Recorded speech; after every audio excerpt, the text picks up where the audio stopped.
ตนทั้งที่ว่าเฮาหรือว่าเปิ้นฮู้ว่าตัวของเปิ้นเนี่ยได้มี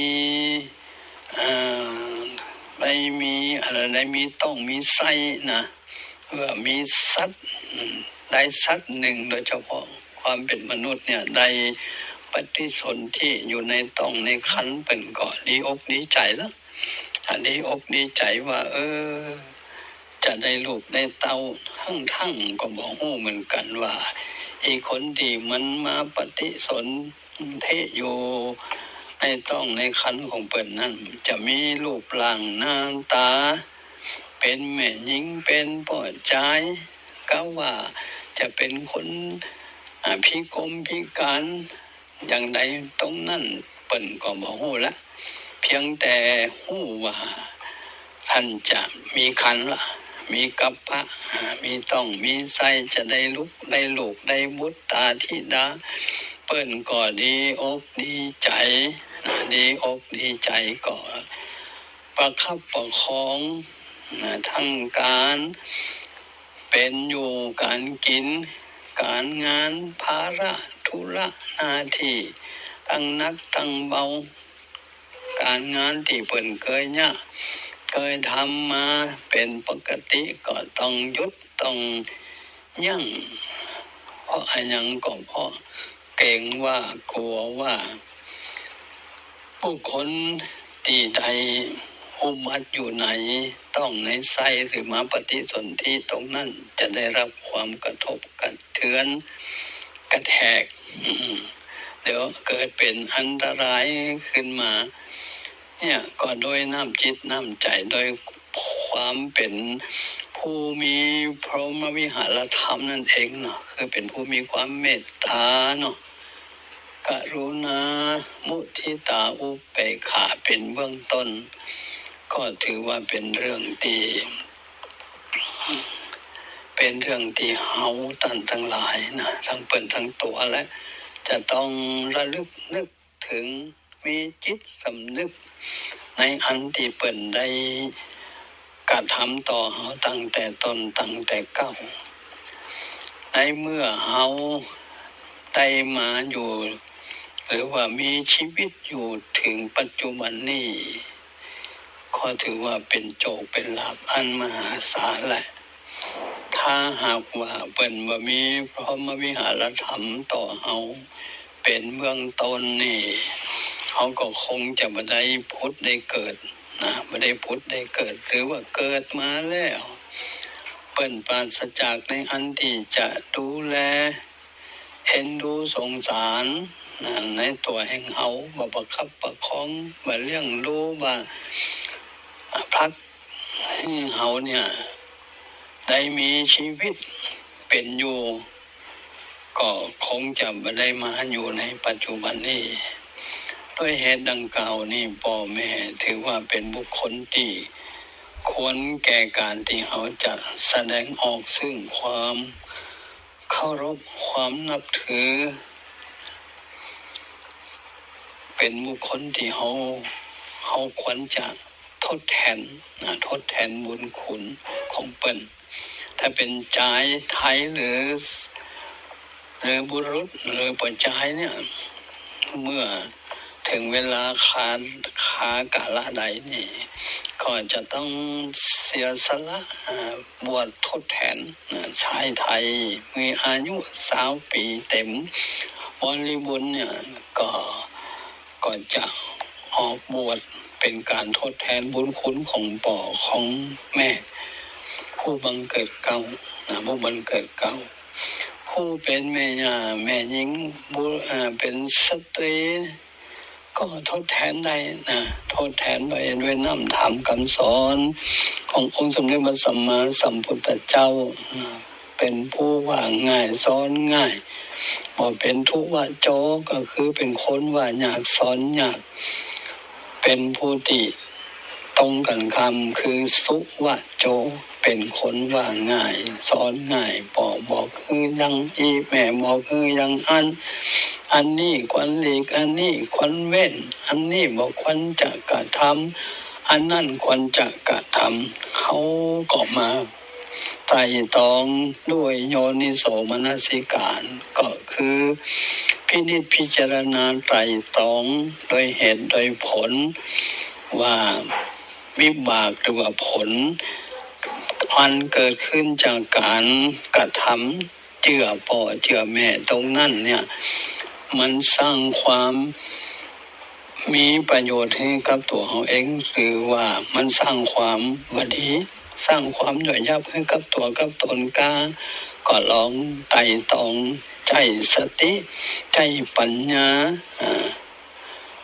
ใจสติใจปัญญาให้รอบขอบแล้วก็จะพอหันพอถึงบุญถึงคุณของเปิ่นที่เปิ่นไว้ความบริสุทธิ์ต่อตัวเฮาหรือว่าเป็นผู้หวังดีต่อเฮานะต่อเฮาจะยังไงก็เฮาก็ต้องทำหน้าที่ของเฮาในความเป็นลูกการที่เฮาจะเป็นอย่างนั้นนะจะเป็นอย่างนั้นได้ดีก็ต้องเป็นให้มันเป็นนะเป็นลูกก็ต้องเป็นลูกให้เป็นเนาะแม้แต่เปิ้นเป็นพ่อเป็นแม่เปิ้นก็เป็นพ่อเป็นแม่เป็นถ้าเป็นเพียงแค่ได้รับการแต่งตั้งกันนะแต่งตั้งกันก็นั่นมันยังเป็นที่ยังบ่เป็นด้วยสมบูรณ์นะเขาต้องเป็นด้วยความสำนึกเป็นด้วยความรับผิดชอบในความเป็นนะจึงจะถือว่าเป็นจึงจะถือว่าเป็นนะฮะคือเป็นลูกเป็นพ่อเป็นแม่เป็นอะไรอย่างแม้แต่เป็นพระเป็นสงฆ์ก็เป็นมันเป็นบ่ได้สักแต่ว่านะสักแต่ว่ามันไปบ่ค่อยรอดเด้อนะสักแต่ว่าแต่ก็บ่ได้รู้หน้าที่ว่าตัวเองเป็นอันอย่างเนี่ยมันก็ยังบ่สามารถประคับประคองให้ตัวเองสร้างความมีอนาคตที่ดีต่อไปภายภาคหน้าฉะนั้นเราก็ต้องเป็นมันเป็นจึงจะเป็นผู้ที่มีหน้ามีตาเป็นบุคคลที่คนอื่นหรือว่า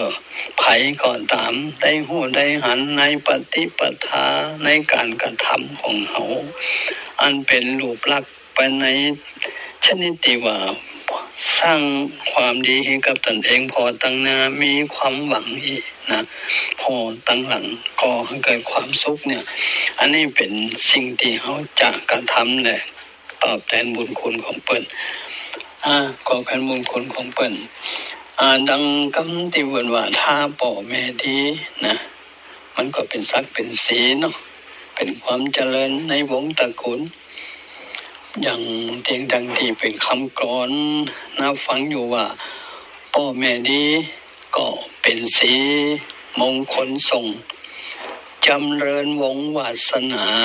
มหาศาลเมื่อลูกนี้ก็เป็นศรีแก่วงหวานก็รากฐานมั่นคงดำรงพัน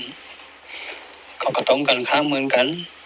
ทางฝ่ายทางลูกก็ต้องเป็นลูกดีเป็นสีสง่าหน้าญาติวงศ์พงษาก็ผ่องใสผ่องใสแม่นญาติสนิทมิตรสหายที่ใกล้ไกลก็พอใจสรรเสริญเจริญพรอันนี้ก็เป็นสิ่งที่น่าชื่นชมทั้งสองฝ่ายถ้าหากว่าเขาได้ทำหน้าที่ของความเป็นตรงนั้นมันเป็นมันก็จะทำให้หลายอย่างเอามันเป็นไปให้หมดเสียงเนาะ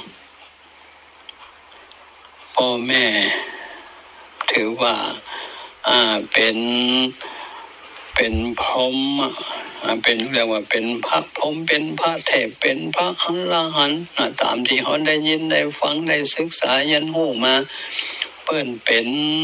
ของเปิ้นเป็นพ่อดีเป็นพ่อเป็นแม่เป็นมีหน้าที่ตรงนั้นจะอันเมื่อเปิ้นถึงแก่วาระ จบลงสิ้นลงของชีวิตก็จำเป็นในฐานะที่เขาเป็นลูกเป็นเต้านะที่จะต้องให้ความสำคัญยามแก่เฒ่าเปิ้นว่าเปิ้นก็หวังเฮาปึ้งปิงเฮายามเฮาเป็นละอ่อนเป็นเด็กเฮาก็ปึ้งปิงเปิ้นก็ดูแลเฮาอย่าเปิ้นเรียกว่ายามแก่เฒ่านะหวังเจ้าเฝ้ารับใจยามป่วยไข้หวังเจ้าเฝ้ารักษาเมื่อถึงยามตายวายจีวาก็หวังลูกช่วยปิดตาเมื่อสิ้นใจนะนี่ก็เป็นสิ่งที่เราควรจะให้ความอย่างสำนึกในตนของเขาคือนักที่สุดแล้ววันนี้ก็เป็นการฟังกันโดยที่ได้บันทึกเสียงส่งให้ท่านพระมหาสมชาติชาตปัญโยเนาะชาตปัญโยคือเปิ่นได้ช่วยนำเอาการเทศน์การเทศนาการการจาการปราลบธรรมเนี่ยการปราลบธรรมเพราะว่าวันนี้วันที่6นะวันที่6เป็นวันเดือน1ขอนิมนต์ท่านหลวงพ่อพระครูนะช่วยออกอากาศให้ขึ้นสถานีวิทยุกำเนอะนะโดยมีพระเดชพระคุณท่านพระครูอภิวัฒนวิกรมท่านเจ้าอาวาสวัดปากทางเจริญเนาะวัดปากทางเจริญท่านเป็นเจ้าอาวาสปัจจุบันนี้ท่านก็มีตำแหน่งที่รับผิดชอบขึ้นมากขึ้นก็คือตำแหน่งท่านรองเจ้าคณะอำเภอดอยหล่อ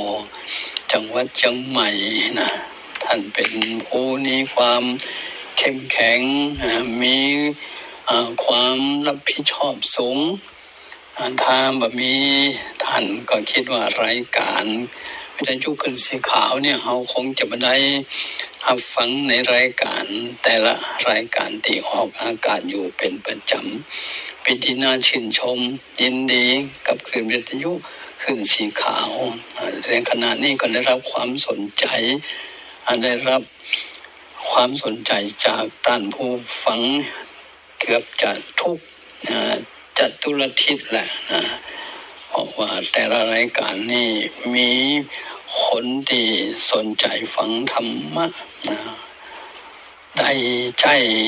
โทรศัพท์โทรเข้าไปในรายการนั้นๆนี่กันมากมายทำให้ก่อเกิดความสนใจธรรมะเข้าสู่จิตใจของประชาชนโดยเฉพาะกับผู้ที่มีอายุเนาะก็ขออนุโมทนาสาธุกับท่านทั้งหลายที่ได้สดับรับฟังในรายการนี้ก็วันนี้คงจะจากันเอาไว้อย่าตีเนาะเสร็จเหลืออย่างไรก็ขอกราบนิมนต์ท่านพระมหาสมชายชาตปัญโยได้เพิ่มได้เสริมเติมตีขาดตกบกพร่องไปก็คงมากมายไก่กองอยู่แล้วก็คงจะพบกันในโอกาสต่อไปสำหรับในค่ำคืนนี้ธรรมภาพก็ต้องขอยุติในการการจาการนำเสนอธรรมะในรูปลักษณ์ของแบบสไตล์ล้านนาหรือว่าเทศแบบปืนเมืองเหนือเฮาตันทั้งหลายนะได้สดับรับฟังกันบุญเกิดขึ้นจากการจะนำรับฟังธรรมะหรือคุณความดีที่ได้ปั่มเป่งมาตั้งแต่อดีตปัจจุบันและคิดว่าโอกาสข้างหน้าก็บ่ย่อมบ่ถอยเนาะในการทำความดีก็ขอจงได้เป็นตบะปัจจัยหนุนนำให้ท่านทั้งหลายที่ได้สดับรับฟังในรายการธรรมะทุกรายการโดยเฉพาะธรรมะในค่ำคืนใกล้รับใกล้นอนนี่นะ ก็ขอจงมีแต่ความสุขความเจริญอยู่ดีมีสุขปราศจากโรคภัยไข้เจ็บกันทุกผู้ทุกคนเนาะปอนสี่ประการมีอายุก็ขอให้เอาตัดทั้งหลายมีอายุมันยืนยาว120ขวบเข้าพระวสาหนุษดังนางมหาอุบาสิกาวิสาขากันเนอะวันน่ะก็ขอให้มีผิวพรรณวันน่ะเปล่งปลั่งนะเป็นจักกัลยาณีเหมือนกับวิสาขาเหมือนกันนะสุขะก็ขอให้มีสุขกายสุขใจอยู่ตลอดทุกเมื่อเชื่อวันภาระก็ขอมีกำลังกายกำลังใจกันทุกผู้ทุกคนได้พบได้ปะใจเวลามาก็สมควรกับเวลาก็ขอยุติเอาไว้อย่าแต่อีกคนเลยจะเริญพรสาธุสาธุสาธุสาธุศรัทธาญาติโยมครูบาอาจารย์ผู้เฒ่าพระมหาเถระครูบาอาจารย์ที่เคารพนับถือของลูกศิษย์ลูกหาโดยเฉพาะส่วนตัวอาตมาภาพกับหลวงพ่อนี้ก็ถือว่าอาตมาก็สนิทสนมกับหลวงพ่อตั้งแต่บวชครั้งก่อนเป็นพระหนุ่มเนนน้อยได้รับเมตตาจากหลวงพ่อไปประชุมสัมมนาด้วยกันที่ไหนที่ไปเปิ้นโอ้วันนั้นเนาะหลวงพ่อบ่นึกบ่ฝันว่าโอ้อีกมุมหนึ่งอีกด้านหนึ่งหลวงพ่อเปิ้นมีศิลปะนะในการเทศพื้นเมืองนี่อย่างสุดยอดเพิ่งมาฮู้ตอนหลังนี่นะสถานตอนบวชครั้งนี้ถึงได้สัมผัสกับความสามารถอันยอดเยี่ยมของหลวงพ่อแล้วก็วันนี้ได้ฟังธรรมกตัญญูกตเวทีตึงภาคพื้นเมืองและธรรมบรรยายจากหลวงพ่อพระครูดมสิริทัศน์สถาเต็มอิ่มกับเท่าแก่อีป่ออีแม่เวลามันเหลือน้อยล้ำไปจะเปิดสายก็คงจะเสียดายกันเปิดสายแล้วก็คงมันได้บักกี่สายฉะนั้นวันนี้ก็ขอบคุณกับในเมตตาหลวงพ่อแล้วก็ขอบคุณศรัทธาญาติโยมทุกท่านทุกคนที่ติดตามรับฟังรายการของคลื่นสีขาวของครอบครัวคลื่นสีขาวโดยเฉพาะเมตตาธรรมของครูบาอาจารย์ท่านพระครูอภิวัฒนวิกรมที่สร้างโครงการทำโครงการนี้ขึ้นมา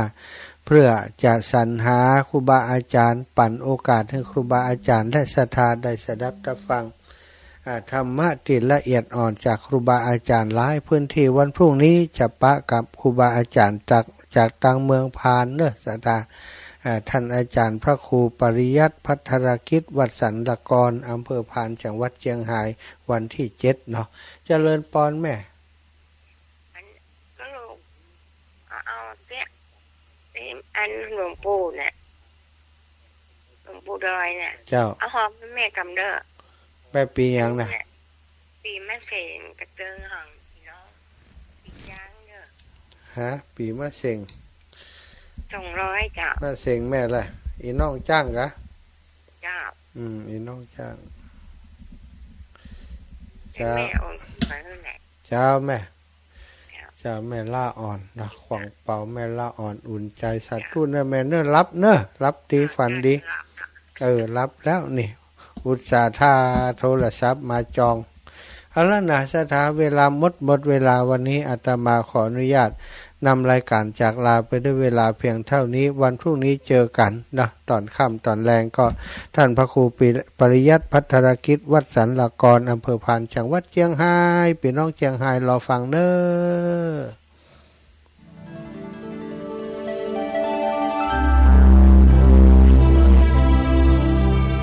ขอเชิญพุทธศาสนิกชนร่วมบุญงานทอดมหากฐิน350 วัดจังหวัดเชียงใหม่วันศุกร์ที่ 8 พฤศจิกายน 2566